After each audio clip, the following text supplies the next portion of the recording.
Welcome back to my channel. আমার চ্যানেলের পক্ষ থেকে সবাইকে অনেক অনেক ভালোবাসা জানিয়ে শুরু করছি আজকের রেসিপি। আজকে তৈরি করব বেগুন দিয়ে ইলিশ মাছের ঝাল। তো এখানে ছোট ইলিশ কেটে ধুয়ে নুন হলুদ মাখিয়ে নিয়েছি। এখানে একটা এই যে সাদা বেগুন 4 পিস করে কেটে নিয়েছি গোটা শুদ্ধ। আর এখানে নিয়ে নিচ্ছি আমি একটা মশলা করে নেবো মাছটা রান্না করার জন্য। তার জন্য নিয়ে নিচ্ছি 2 চামচ সাদা সর্ষে, 2 চামচ কালো সর্ষে, দিয়ে দিচ্ছি 2টো কাঁচা লঙ্কা। একটা মিহি পেস্ট তৈরি করে নেব। কড়াইতে দিয়ে দিয়েছি সর্ষের তেল। সর্ষের তেল কিন্তু গরম হয়ে গেছে। আর এখানে বেগুনগুলোতে লবণ আর হলুদ মাখিয়ে নিচ্ছি। এবার লবণ আর হলুদ মাখিয়ে প্রথমে বেগুনগুলো ভেজে নেব।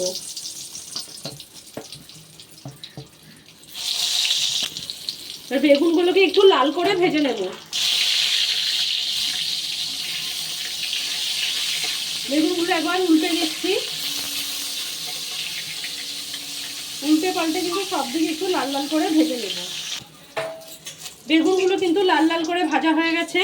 এবার এগুলোকে তুলে নিচ্ছি। তেলের মধ্যে দিয়ে দেবো কালো জিরে, 2টো চেরা কাঁচা লঙ্কা। এবার যে মাছগুলো ধুয়ে নুন হলুদ মাখিয়ে রেখেছিলাম সেই মাছগুলো তেলের মধ্যে দিয়ে দিচ্ছি।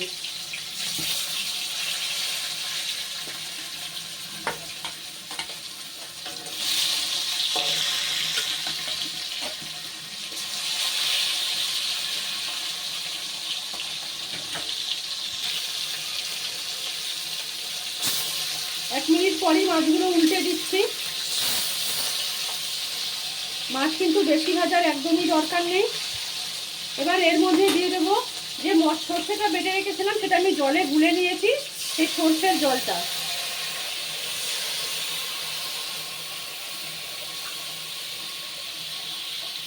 দেখুন এই সর্ষেটা জলে গুলে রেখেছিলাম বলে অনেকটাই কিন্তু সর্ষের খোসা বেরিয়েছে।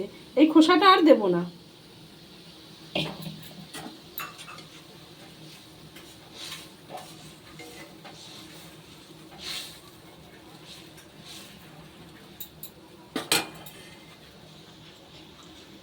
দিয়ে দিচ্ছি আরো অল্প একটু হলুদ গুঁড়ো। মাছে লবণ হলুদ মাখানো আছে, আর বেগুনও কিন্তু লবণ হলুদ দিয়েই ভাজা, তাই এখানে খুব সামান্য একটু লবণ দেব।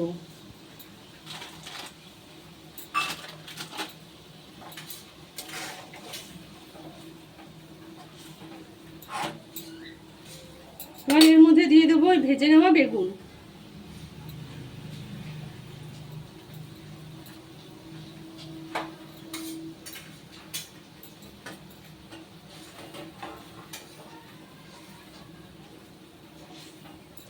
এবার এটাকে একটা ঢাকা দিয়ে দিচ্ছি। খুব ভালোভাবে একটু ফুটিয়ে নেব। ঢাকাটা খুলছি 2-3 মিনিট বাদে। দেখুন খুব ভালোভাবে ফুটে গেছে চারপাশ থেকে একদম। এবার এই অবস্থায় গ্যাসের আগুনটা কম করে আরও ঢাকা দিয়ে রাখবো 5 মিনিট, যাতে মাছ আর বেগুন খুব ভালোভাবে সিদ্ধ হয়ে যায়। আগুনটা কমিয়ে দিয়েছি, ঢাকা দিয়ে রাখছি 5 মিনিট। 5 মিনিট পর ঢাকাটা খুলছি। দেখুন তরকারি থেকে কিন্তু তেল ছাড়তে শুরু করে দিয়েছে, আর মাছ আর বেগুন কিন্তু সম্পূর্ণ সেদ্ধ হয়ে গেছে।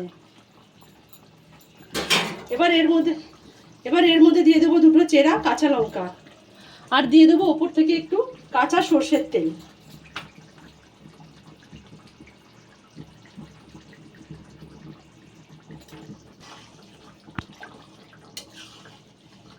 কাঁচা লঙ্কা আর সর্ষের তেল দিয়ে ভালো করে নেড়ে দিচ্ছি।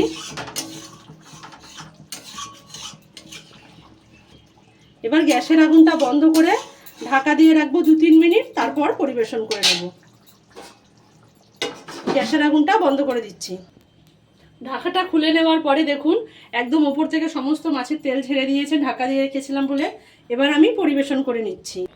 তৈরি হয়ে গেছে আমার বেগুন দিয়ে ইলিশের ঝাল।